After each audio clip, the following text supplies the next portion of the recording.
Hey, alright guys, I welcome you on to this video tutorial. In this tutorial, I'm going to show you how you can remove background image with Photoroom.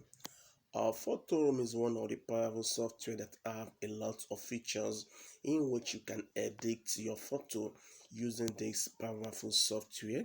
The first step for you to go on Play Store and search for Photoroom and install it on your phone. Now, after you might have clicked on Start from Photo, or you can click on Remove Background directly. Now click on the background directly, locate where you had the photo on your phone and click on the photo. Now let me use this one as an example. Now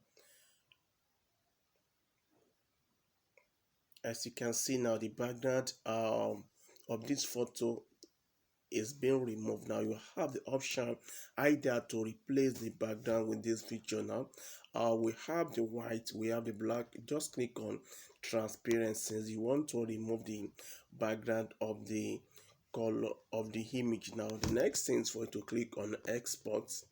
Now you can download it to the gallery on your phone. You can share it to your friends either on XT or WhatsApp. Now let me click on save to gallery. The picture has been saved to my gallery. That's how to remove the background image of any photo using this Photolab.